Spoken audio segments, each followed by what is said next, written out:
দাদা, দিলীপ ঘোষকে মুখ্যমন্ত্রীর সঙ্গে দীঘায় একই ফ্রেমে আমরা দেখতে পেলাম। কোনোদিন ভেবেছিলেন যে এই ফ্রেমটাও দেখতে হবে?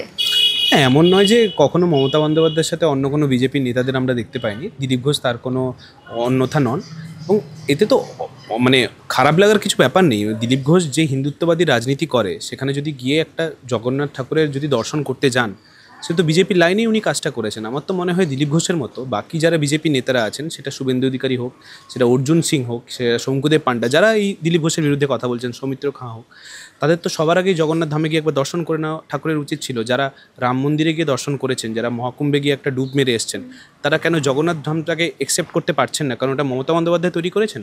এবং এইখানে আমি মমতা বন্দ্যোপাধ্যায়ের হাজার বিরোধিতা করতে পারি, কিন্তু একটা জিনিসে মমতা বন্দ্যোপাধ্যায় মাস্টার স্ট্রোক একটা খেলে দিয়েছেন, সেটা হচ্ছে বিজেপি যে রাজনীতিতে বিশ্বাস করতো, সেই রাজনীতিটা এমন খেলেছেন যে বিজেপি এখন সিলেবাসের বাইরে চলে গেছে। ওরা কুল কিনারা পাচ্ছে না, ওরা কোন লাইনে কথা বলবে। এবং এটা শুধু মমতা বন্দ্যোপাধ্যায় নয়, এটা অনেক সময় সিপিএমের এগেনস্টও, বামপন্থীদের এগেনস্টেও এটা কাজ করেছে। বামপন্থীরা এতদিন ধরে কর্মের রাজনীতির কথা বলতো। এই যে দিনের পর দিন পশ্চিমবঙ্গে যে ধর্মের রাজনীতি হচ্ছে, সেটার বিরুদ্ধে কী ন্যারেটিভ তৈরি করতে হবে, সেটা বামেরাও এখনও বুঝে উঠতে পারেনি। এবং সেই কাজটা আজকে মমতা বন্দ্যোপাধ্যায় বিজেপির উপরেও করে দেখালেন, যেটা দিলীপ ঘোষ আমি বিশ্বাস করি উনি পার্টি লাইনে গিয়ে উনি একটা ঈশ্বরের দর্শন করেছেন। এবং এখানে এত বিতর্কের কী আছে আমি বুঝতে পারছি না। মানে যে সাধারণ মানুষরা আজকে দিলীপ ঘোষকে প্রশ্ন করছেন, আপনি কেন মমতা বন্দ্যোপাধ্যায়ের পাশে বসে আজকে ঠাকুর দর্শন করতে গেছেন, আচ্ছা তারা একবার নরেন্দ্র মোদীকে জিজ্ঞেস করবেন না, কেন মমতা বন্দ্যোপাধ্যায় যখন আম পাঠাতেন, রসগোল্লা পাঠাতেন, কুর্তা পাঠাতেন নরেন্দ্র মোদীর বাড়িতে, তখন নরেন্দ্র মোদীকে কোশ্চেন করেনি যে আমাদের এত কর্মীরা যখন মারা যাচ্ছে, আপনি কেন সেই দলের নেত্রীর হাত থেকে আপনি কেন কুর্তা নিচ্ছেন, কেন আম নিচ্ছেন? এই জিনিসগুলো শুভেন্দু অধিকারীকে প্রশ্ন করতে হবে। ওরা ক্ষমতা আছে, নরেন্দ্র মোদী তো আসবেন 2026 সালে, তো উনি তো এখন ডেলি প্যাসেঞ্জারই আবার করা স্টার্ট করবেন। তো একবার শুভেন্দু অধিকারী একবার প্রশ্ন করুক। আরে শুভেন্দু অধিকারীরা দিলীপ ঘোষকে প্রশ্ন করবে? তুমি বলো, তোমার একটা হাস্যকর নয় যে সারা জীবন মমতা বন্দ্যোপাধ্যায়কে চুরি করা শেখালো হচ্ছে শুভেন্দু অধিকারী, সেই শুভেন্দু অধিকারী আজকে দিলীপ ঘোষকে প্রশ্ন করছে কীভাবে রাজনীতি করতে হয়। এইগুলো হাস্যকর হয়ে যায়। শঙ্কুদেব পান্ডা, আজকে আমি দিলীপ ঘোষের হাজার বিরোধী হতে পারি, কিন্তু আমি এটা বিশ্বাস করি দিলীপ ঘোষ এখনও অবধি তৃণমূলে যাওয়ার বান্দা নন।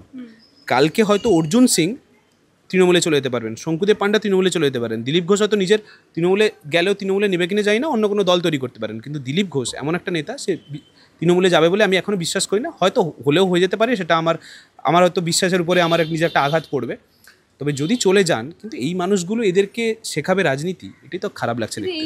এটা তো মানতে হবে যে এই দিলীপ ঘোষই 2015 সালে রাজ্য সভাপতি হিসাবে আসার পরে, যখন বিজেপি সংগঠনটা মজবুত অতটাও ছিল না, তিনি কিন্তু মজবুত করেছিলেন। তারপরে আমরা দেখেছি যে 19-এর লোকসভাতে 18টা আসন পেয়েছিল এবং 21-এর বিধানসভাতে 77টা আসন পেয়েছিল। সেই দিলীপ ঘোষকে নিয়ে এই সমস্ত, হ্যাঁ, এবং আশ্চর্যের ব্যাপার, এই দিলীপ ঘোষকে এখন বিজেপির কর্মীরা বলছে যে আমরা ভোটটা আপনাকে দেখে দিইনি, আমরা ভোটটা নরেন্দ্র মোদীকে দেখে দিয়েছিলাম। আচ্ছা, নরেন্দ্র মোদী তো 2026 সালেও নরেন্দ্র মোদী দেশের নেতা ছিলেন, তাহলে আপনি নরেন্দ্র মোদীকে দেখে যদি ভোটটা দেন, তাহলে 18টা ভোট কী করে 12টায় কমে গেল? তাহলে নরেন্দ্র মোদী কিংবা অমিত শাহ এসে সংগঠনটা এখানে এসে করে দিয়ে যায় না, করতে হয় দিলীপ ঘোষদের, করতে হয় শুভেন্দু অধিকারী, সেক্ষেত্রে শুভেন্দু অধিকারীদের করতে হয়। তাহলে সেই সংগঠনের নেতাকে আপনি ছোট করে দেখছেন এবং বাকি নেতাদের পাল্লায় পড়ে আপনি এখন গালিগালাজ করছেন। এবং ম্যাক্সিমাম কারা করছেন? যারা তৃণমূল থেকে একসময় এসে ঘুষ খেয়ে আজকে এই দলে এসছেন, তারা আজকে দিলীপ ঘোষকে প্রশ্ন করছেন। আমরা বামপন্থী হিসেবে আমরা তো জিনিসটা এনজয় করছি। আমরা বলছি এই যে দুটো দলের যে ন্যারেটিভটা ছিল, সেখান থেকে যদি মানুষ বেরিয়ে আসে, এদের যে জালি হিন্দুত্বের রাজনীতি কিংবা জালি ধর্মের রাজনীতি, সেখান থেকে যদি বেরিয়ে আসতে পারে, সেখানে আমাদের একটা সুযোগ আছে সামনে এগিয়ে আসার। এবং আমরা তো অন্তত এনজয় করছি, এটুকু বলতে পারি। মানে বুকে হাত রেখে, এখানে কোনো লুকোনো চুরানোর ব্যাপার নেই, আমরা অন্তত এনজয় করছি জিনিসটাকে। কোথাও গিয়ে কি এই RSS এর যে ভাবনা চিন্তা, হিন্দুত্ববাদের রাজনীতি বা ধর্মকে নিয়ে রাজনীতি করা, সেখানে সেই পথে কি তারা তৃণমূলকে হাঁটাতে সক্ষম হলো? হ্যাঁ, আরএসএসের রাজনীতি তো তৃণমূলের হাত কারো শক্ত করবে, কীভাবে তৃণমূলকে হাঁটাবে?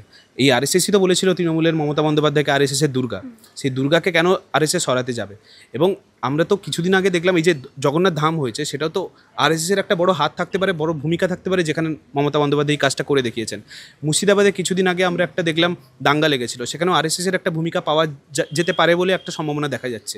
তো আরএসএস কখনো মমতা বন্দ্যোপাধ্যায়কে সরাতে চায় না। আরএসএসের প্রয়োজন পড়লে বিজেপিকে সরিয়ে দিতে পারে, কিন্তু মমতা বন্দ্যোপাধ্যায়কে কখনো এই রাজ্য থেকে সরাবেন না। হ্যাঁ দাদা, মুর্শিদাবাদের প্রসঙ্গটাতে আমি বলবো যে সেখানে যে ফ্যাক্ট ফাইন্ডিং টিম তারা যে তদন্তটা করেছে, সেখানে দেখা যাচ্ছে যে এখানে প্রথমে বলা হচ্ছিল যে এখানে মুসলিম জঙ্গিরা এখানে সন্ত্রাসবাদ চালিয়েছিল, কিন্তু পরবর্তীকালে এই টিমের যে রিপোর্ট, সেখানে আমরা দেখলাম যে এমন কিছু বাড়ি রয়েছে যেখানে তারা যে বাড়ির মালিক, যাদের বাড়ি থেকে ইট পাটকেল ছোড়া হয়েছে, সেই বাড়ির মালিকেরা এই হিন্দুত্ববাদী কিছু সংগঠনের সঙ্গে যুক্ত।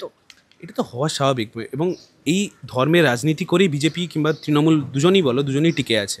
আপনারা কিছুদিন আগে পাহালগামে যে ঘটনাটা দেখলেন, সেখানে তারপরে দেখছেন যে মহিলাটার স্বামী মারা গেছে, সে বলছে কাশ্মীরি মুসলিম কিংবা মুসলিমরা আমাদের শত্রু নয়। এইটা বলার জন্য ওই মহিলাটাকে কিভাবে সোশ্যাল মিডিয়াতে তাকে অত্যাচার করা হচ্ছে, তাকে খারাপ খারাপ মন্তব্য তার বিরুদ্ধে করে দেওয়া হচ্ছে। যে তোমার স্বামী মরে যেতে পারে, তুমি অন্তত এইটা সামনে এসে বলো যে মুসলিমরা খারাপ।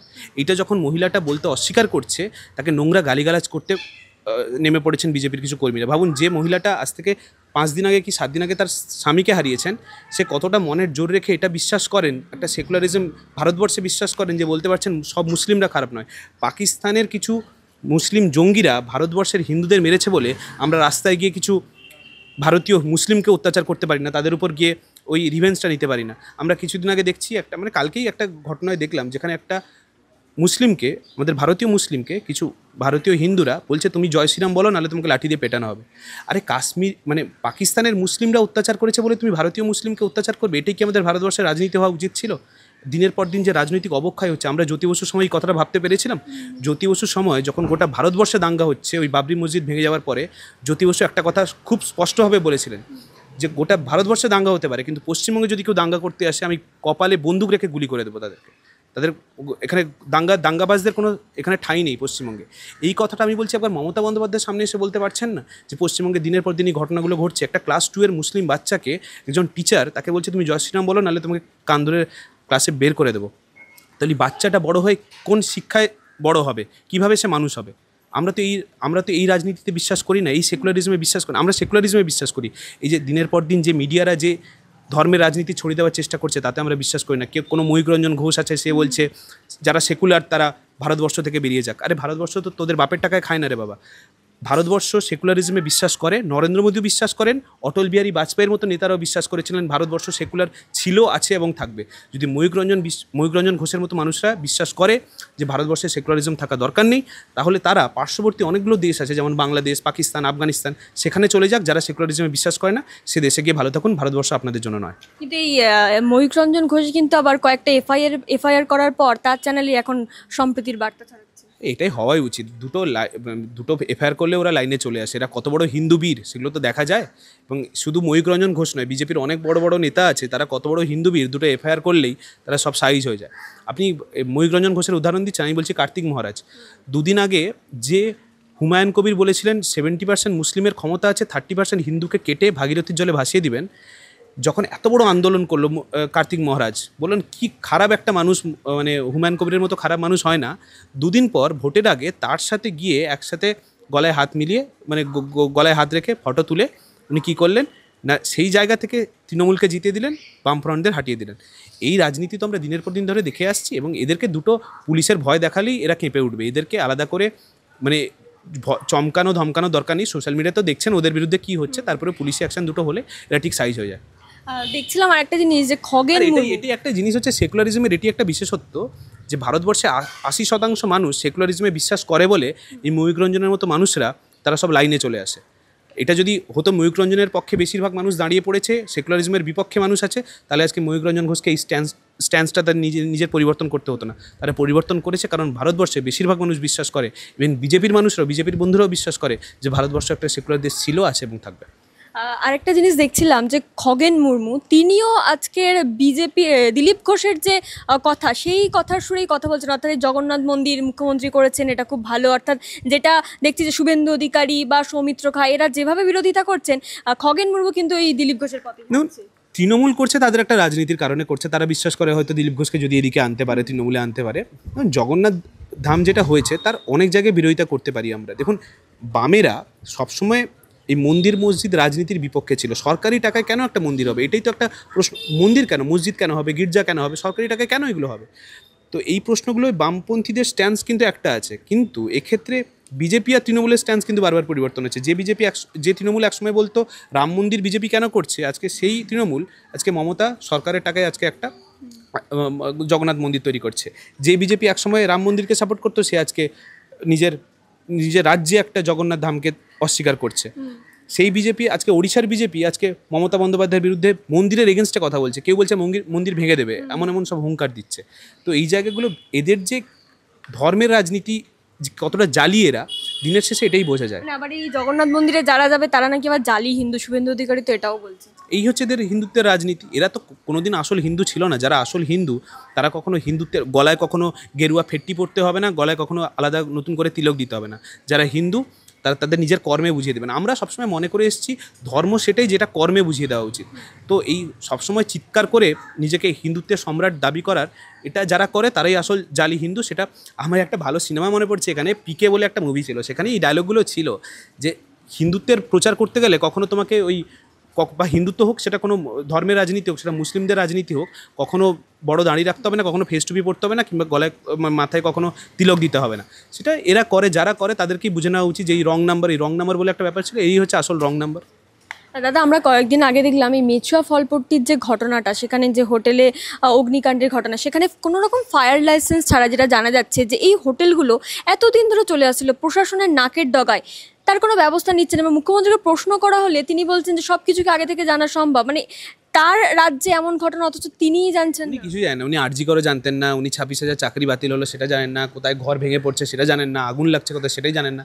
এই যে এখন যে ফিরহাদ হাকিম যে বললেন ওই রুপটপগুলো বন্ধ করে দেওয়া হবে, এর পেছনে রাজনীতিটা কি? রুপটপ বন্ধ করে দিল, এবারে যাদের রুপটপের মালিক তাদেরকে যদি আবার রুপটপ নতুন করে খুলতে হয়, আবার একটা হয়তো যে তুমি 100 টাকার বিজনেস করলে আমাকে 70 টাকা দিতে হবে, আবার তুমি নতুন করে খুলতে পারবে। এই রাজনীতির পিছনে এখন আবার ফিরহাদ হাকিমরা লেগে পড়েছে। তো যখন লাইসেন্স দিচ্ছিলেন এই নেতারাই তো দিয়েছিলেন। এই তৃণমূলের পশ্চিমবঙ্গে কিংবা কলকাতা শহরে বেশিরভাগ রুপটপ যারা চালায় তাদের নেতা হচ্ছে সব তৃণমূলের বড় বড় নেতা। তো এটা এরা জানতেন না, ফিরহাদ হাকিমরা জানতেন না? আজকে নতুন উনি দেখছেন আজকে। তো যখন আগুন লাগলো এখন মনে পড়ছেন সব দেখার ওনার সম্ভব নয়।